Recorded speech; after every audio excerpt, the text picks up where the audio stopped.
Hi, this is Jason from Horrific Nightmares, and welcome back to my top 5 post apocalyptic films. Now, last week I did a top 5 of post apocalyptic films that were from the modern era.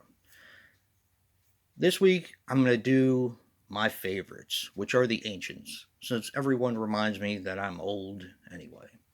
Now, these are going to be from the 70s and 80s, and they are going to be what I consider to be the cream of the crop, my favorite post apocalyptic films. Now, this, of course, is a response to the Wacky World Lounge, who just inspired me so much when he did his top 5 that I wanted to do this because it's something that we have in common. We love the cheesiness and the fun that comes from the post apocalyptic films. Now, well, I'll get into that a little bit later. I was going to get into something, but I'll get into it as I go along. But definitely check out Wacky World Lounge, my buddy Rob. He's just an awesome dude, and he comes up with the most creative videos, which is what inspires me. So, yeah. All right, we're going to get right into this. Number 5 is probably not going to be anyone's favorite, but maybe mine. But it's something I used to rent all the time when I was a little kid, and it is Striker. Now, this is not a very good movie, but it was one that I always liked when I was a little kid, and it kind of holds up for me. It's not as good as when I was a little kid. That's why it comes in as number 5, but it does still hold up, and it is still a lot of fun. Now, I wanted to get this on Blu-ray, and Kino Lorber actually releases. I remember when it actually came out, and I wanted to get it. I kept putting it in my cart, and leaving it off, putting it in my cart, leaving it off, because there was other things I wanted to get. I figured it would always be there.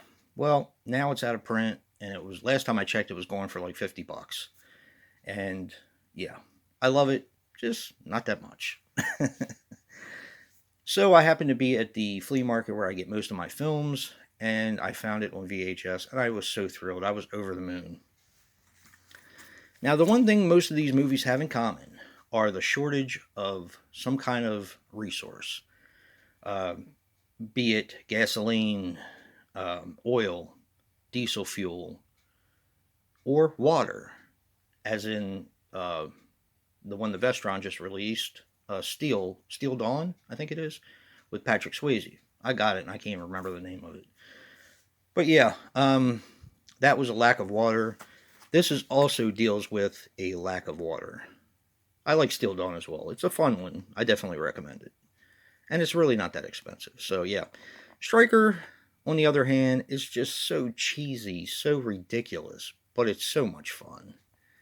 Yeah. Striker coming in at number 5. Coming in at number 4 is kind of a weird one. It is going to be Battle Truck.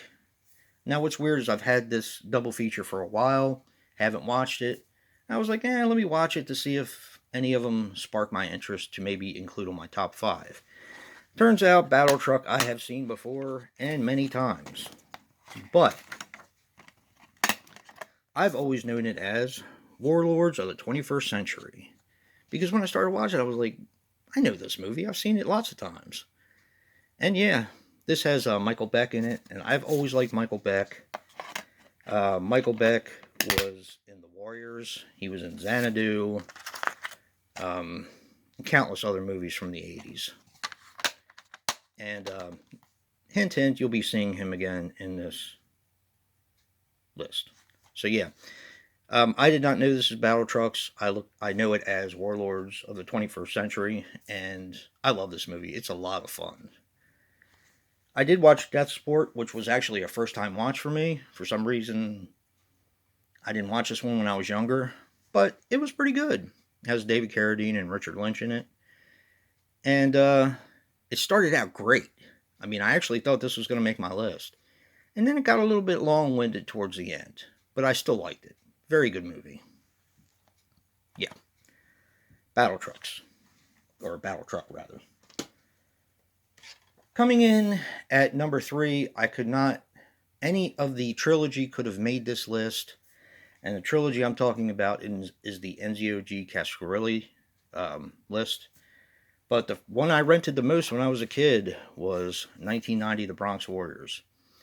I love this movie. I think it's so much fun. And to me, this is the epitome of the cheese of the post apocalyptic film of the 80s. Now, of course, the other two movies are Escape from the Bronx and The New Barbarians. Of course, that one I also knew as something else when I rented it when I was a kid, which was Warriors of the Wasteland. But yeah, I love this trilogy. This just happens to be the one that I rented the most. I really can't tell you why either, but I don't know. It's just so good, and it's got that Italian feel. If you like Italian cinema like I do, this was pretty much my one of my first exposures to Italian cinema. So yeah, 1990 Bronx Warriors, fantastic film. And I do believe either Rob covered this or we talked about this one a lot because we have a lot of conversations.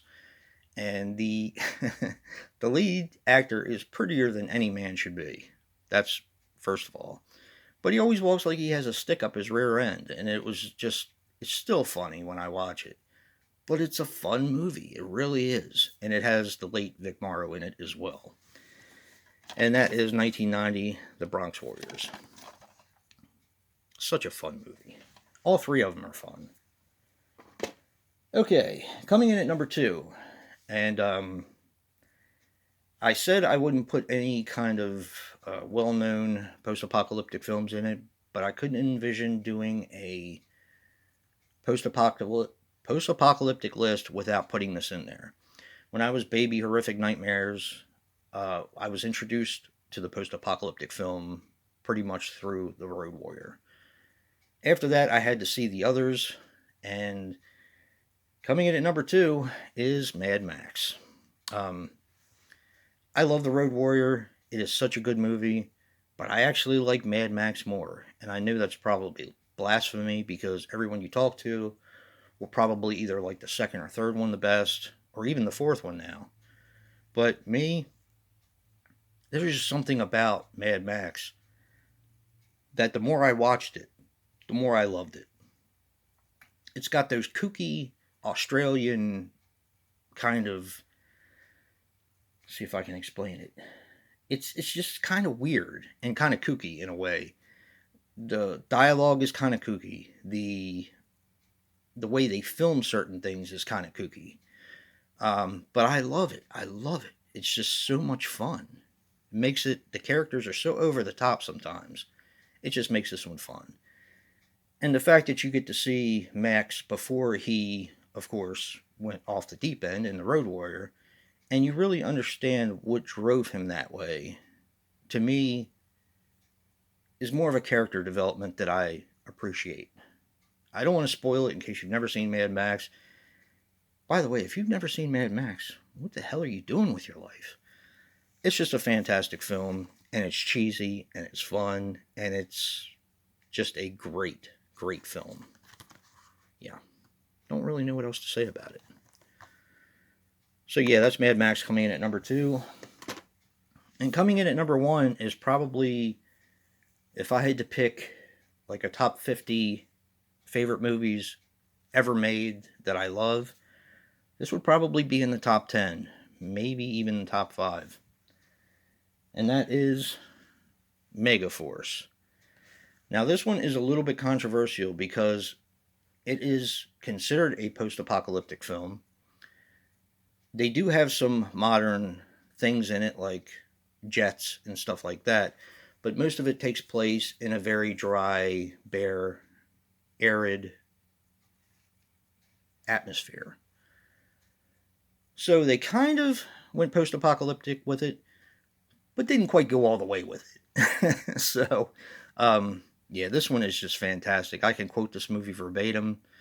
I don't want to say too much about it because I actually may do a review on this. I watched it again the other day for probably the 100th time, maybe even more than that, and I love this movie.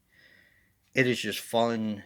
The dialogue is so witty, in my opinion.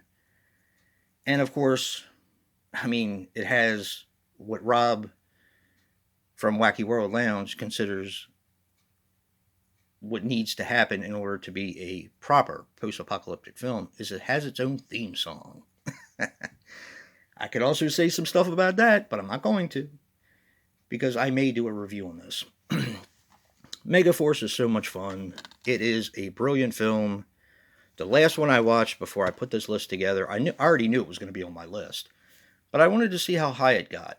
It had been a while since I'd watched it, and I love it. I love it. I love the cheesiness. I love the ridiculousness of it. I love the witty banter. Um, the Barry Bostwick beautiful hairdo. It's just, and this has Michael Beck in it. Told you you'd be seeing him again. He is in this, and he is fantastic. I just don't know what else to say about it other than the fact that this is one of my favorite movies of all time. And just a reminder before I let you guys go that the good guys always win, even in the 80s.